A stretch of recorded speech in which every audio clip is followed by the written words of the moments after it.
crypto romance scam. Stay tuned. We're going to walk through step by step how they operate, what's their modus operandi, how to see the telltale signs, how to find out if you are being targeted. Good morning, everybody, for another episode of Fly Me to the Philippines. And today, how does the crypto romance scam operate? Can you identify it? Have you seen it before? If you've been online to an online Asian dating site, there's a strong chance that you've been touched by organized crime and one of these crypto romance dating scams. You've heard the stories, 800 Chinese nationals arrested in a pogo, an overseas gambling operation, recently outlawed in the Philippines as recently as January 1st. If you're looking for an Asian woman online, there's a strong chance you're going to be approached by one of these operators. One of my subscribers wrote to me and shared that he's been approached twice very recently online with a romance crypto scam, and both times identical methodology was used, and it led him to do some research on the romance crypto scam. And he provided me with some of his research and some of his experience, and I want to share that with you today, what he ran into, and you may have run into this too. So let's start with the setup. Scammers create profiles on dating sites, and they use other people's photographs, typically super attractive, too good to be true, beautiful Filipino, Asian, Chinese women, could be even Colombian women, South American women. Very, very attractive women are used to create these profiles. In these profiles, you'll notice something a little unusual. They're not province girls coming from poor backgrounds with roosters and chickens crowing. They have luxury goods, luxury lifestyles. They live in beautiful condos, city light views, jewelry, Louis Vuitton, Prada, Hermes handbags. They are living quite the life. They own cars. They're successful. And this is quite extraordinary. And it lowers your guard a little bit about money, because right away we're always waiting to be asked for money. We're waiting for the short con. We find that in 15 days when they ask for $200. We're hoping we're not a victim of the long con and we find their husband when we go see him for a week or two. And we know that organized crime typically asks for big money in the first 3 or 4 days. So we're ready for those. But this is quite disarming. You meet a beautiful fashion model type woman, and she's wealthy and has a business. Now, in the crypto romance scam, they play the long game. And quite often, they will approach you. They will write to you on a dating site like Filipino Cupid or Christian Filipina, dating in Asia, Colombian Cupid, whatever it may be. They'll reach out to you and they'll flatter you with compliments. They're charm school graduates and your humor is infectious, and they might meet you on a dating site. They may reach out to you on Facebook as a friend request, and also they'll use misdialed numbers or accidental wrong connections, or they'll say, hey, how'd I get your number on WhatsApp? We see that all the time. A number comes in every 2 weeks, WhatsApp, hey, I have your number, how did I know you? This is people reaching out to do scam work on you, so be aware. They'll be charming and attentive, and this is disarming because they have wealth already, they have jobs, they're professional women. They may claim to be successful entrepreneurs, or they may hint that they've been very successful in a crypto marketplace, a crypto entrepreneur. They'll be very gentle about the crypto commentary early on. The woman will transition to the sting, and she's going to brag to you about her financial prowess, about how she has a methodology that she's learned. Maybe someone taught her, maybe she had a family member, a mentor, and she's learned this method to make money. And this is why you see a lot of times through fake shots where she'll insert herself in photographs of luxury settings or resorts or around luxury items. It's not really her home. She'll insert herself to give you a sense that this is really not about money, because she has plenty of money. She'll hint that she could teach you what she's learned. Because of her connection and her relationship that she's developing with you, she would be willing to teach you how to make this kind of money. She has a system and she can tell you about it. Initially, She will only ask you to send very, very small amounts of money to a fake crypto platform or to fake investment funds that she's created. Very, very innocent amounts of money that wouldn't put anybody really on guard. Why not stick your toe in the water? $100 US, $200 US. She'll show you how the system works. You don't have to invest much money. Sometimes she'll even allow your small investments to lead to small withdrawals. So you're putting 100 in, you make 500, she'll let you take $500 out initially. She'll let small amounts be withdrawn before she locks up your funds. When you try and cash out larger amounts, you'll be hit with excuses, taxes, paperwork, account freezes. Eventually, the scammer flees and disappears, and your money is gone forever. Now, this isn't a lone operator. Some of these crypto investment scams are operating out of call centers with up to 800 employees. We've previously documented on this channel an 800 employee bust last summer, where it had over 600 Chinese nationals working there illegally. Often, they will encourage a video chat early on. When you first meet them, you're on the lookout for the women who refuse to video chat, but this woman says, hey, can I video chat you on WhatsApp? However, they do something a little unusual. They say, give me 5 minutes. Give me 10 minutes. They'll never video chat you instantly when a video chat is suggested by you or by them, because they work in call centers and they have a specialized person who's going to do the video chat. A good-looking woman who speaks English, and it's her pictures who are being used. She's the one who's going to video chat with dozens of different men. They have departments of 50 employees and one video chatter for each department. So she needs 5 or 10 minutes to read your file and be prepared to have something to say that makes you believe it's really her. It's important for you to realize that these are organized crime operations at scale, and they have scripts that have worked before, and they know the algorithm in your head. Like I've said before, if you were a German Shepherd, knowing the algorithm means putting a ribeye in front of its nose will make it salivate. Well, you're a different kind of species, and they know the algorithm that can get responses out of you. And over time, with hundreds and thousands of opportunities at bats, they know how to pitch. They know which knuckleball you're going to swing at. And you gotta be careful, even though you think you are beyond being fooled. So let me tell you why this works. It's a slow emotional manipulation.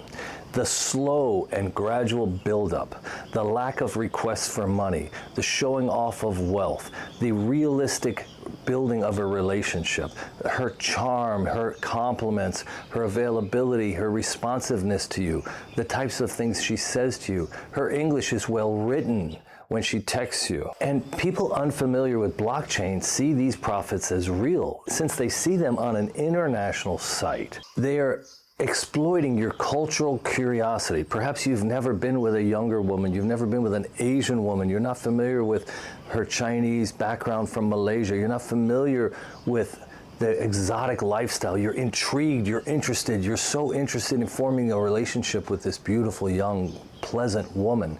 The cultural interest is very, very strong. You're open to her culture and her ways of expressing herself, and you want to bond with her. This is why we get sucked into it as men. The promise of a glamorous, exotic partner would really please almost anybody. And sometimes it's a little too good to be true. So let's switch and talk about the red flags. If it's too good to be true, it probably is too good to be true. Impossibly beautiful women who lead perfect lives, wealthy, social, glamorous dress, glamorous fashion, and they initiated contact with you. You know, in my consulting practice, I always recommend men avoid 100% of all incoming email and incoming contacts on Facebook and on the dating sites. Yeah, there's a few babies that get thrown away with the bathwater, but in my experience consulting with over 300 men in the last year alone, it has been 95% accurate. A refusal to meet in person or be available for impromptu video chats. Sure, they'll video chat you if you give them 5 or 10 minutes, and that worker in the group can be ready to talk to you. But when you say, hey, can I call you right now? They're never available. And they don't call you impromptu. They don't accept your impromptu video calls. That's a real red flag. Anytime You have to spend quickly. The deal is not available tomorrow. You should back away. You know, my father told me two things. Don't take anybody's first price and sleep on a big decision. And I used to own a real estate brokerage, and people would try and get the buyers to just, today, he'll give you the deal if you sign today. And I would always tell people that deal will still be there tomorrow if it's a really good deal. Sleep on it. Take the time to sleep on it. In my life, that's what I've done. Don't ever send money when somebody says this is a deal, take it or leave it. You have to act now, instantly. So avoid that scenario, just in general, in large purchases in your life. These international unheard of sites, they look legitimate, but they're not. You don't want to do business with anybody you've never heard of before. Be cautious about it being introduced, and they can create references and referrals and articles on Google and things that will show you that, hey, somebody says it's a great site. I had read an article 30 years ago about a dentist who bought a BMW, and he was asked to make 8 separate payments because it was a 30 years ago, it was a $62,000 BMW he wanted imported from Europe. And he went to 6 different escrow sites on the internet and sent $8,000 to all 6. It turned out the scammers had web developed and web scripted 6 different title escrow companies, and all 6 of them were counterfeit, even way back when, sending money to international websites that look realistic. Well, in 2025, can you imagine how much better they are than when my dentist got taken? So again, what is disarming is they don't ask for money quickly. They are smart enough to put you at ease, to build a relationship, to encourage a video chat even with a 10-minute delay, and boy, boom, there she is, and she's quite beautiful. And my client wrote in that 2 separate times he's been approached recently in these international crypto romance scams, and both times the women did something quite curious. They told him, oh, I'm gonna go fix my makeup and clean my face and do my evening shower routine. And then they sent beautiful photos of their beautiful skin routine and how they were in the bathroom. 2 separate women did the exact same thing 1 week apart.